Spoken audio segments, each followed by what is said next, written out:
নতুন দিল্লীত উপৰাষ্ট্ৰপতি লোকসভাৰ অধ্যক্ষৰ কেন্দ্ৰীয় গৃহমন্ত্ৰী সাক্ষাৎ সাংসদ প্ৰমোদ বড়োৰ ১২৫ সংখ্যক সংবিধান সংশোধন প্ৰসংগত আলোচনা বড়ো চুক্তিৰ দফাসমূহ ৰূপায়ণ কৰাৰ ক্ষেত্ৰত ১২৫ সংখ্যক সংবিধান সংশোধন অতি জৰুৰী বুলি মন্তব্য আগবঢ়াইছে প্ৰমোদ বড়োৱে আগন্তুক লোকসভাৰ অধিৱেশনত সংবিধান সংশোধনী বিধেয়ক অনাৰ প্ৰসংগ উল্লেখ কৰিলে প্ৰমোদ বড়োৱে ২০১৯ চনৰ ৬ ফেব্ৰুৱাৰীত 125th এমেণ্ডমেণ্ট বিলটো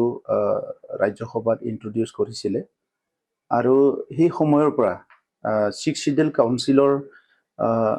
যিবিলাক জনগোষ্ঠী আছে সেইসকলে বাট চাই আছে যে এই বিলটো পাছ হ'ব লাগে আৰু 6 শিডিউল কাউন্সিলটো ষ্ট্ৰেংথেন কৰিব লাগে 6 শিডিউল কাউন্সিলটো আনিব লাগে ২ নম্বৰ কথা হৈছে যে 2020 বড়ো একৰ্ড হৈ গ'ল আৰু তেনেকুৱা বহুত একৰ্ডছ আছে এই 2020 বড়ো একৰ্ডত কিছুমান ক্লজেছ আছে যেটো এমেণ্ডমেণ্ট লাগিব আৰু সেই এমেণ্ডমেণ্টটো কৰিলেহে এই যিখিনি আমি তাতে বিভিন্ন বিষয়বিলাক পালো এই বিষয়বিলাক আমাৰ কাউন্সিলত আহি যাব তো কাউন্সিলৰ এৰিয়া অগমেন্টেশ্যন তাৰ সিটটো বাঢ়াব লাগে ডিফেকশন লটো তাতে লাগু কৰিব লাগে তেনেকা সৰু ডাঙৰ বহুতখিনি বিষয় আছে য'ত সেই যেটো অটোনমিটো ষ্ট্ৰেংথেন কৰাৰ কাৰণে এমেণ্ডমেণ্টটো আনিব লাগে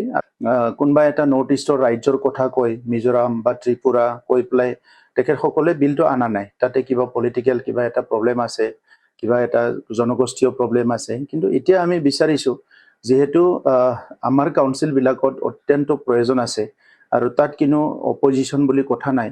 তো এই কাৰণে এমেণ্ডমেণ্টটো আনিব লাগে আৰু কাউন্সিলটো ষ্ট্ৰেংথেন কৰিব লাগে এই কাৰণে এতিয়ালৈকে আমি যেটো ৰাজ্যসভাৰ chairman vice president of India তেখেতক আমি লগ কৰিলো লোকসভাৰ স্পিকাৰক লগ কৰিলো তেনেকা কৰি প্লাই পাৰ্লিয়ামেণ্টাৰী এফেয়াৰ্স মিনিষ্টাৰক লগ কৰিলো বহুতকে লগ কৰিলো আৰু বিষয়াসকলক লগ কৰিছো যে ইয়াত কি প্ৰবলেম হৈ আছে আৰু যেটো কমিটি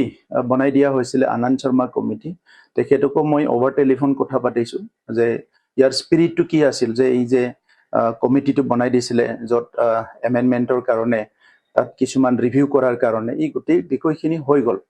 তো এই কাৰণে আমি বিচাৰিছো যে এমেণ্ডমেণ্টটো আনিব লাগে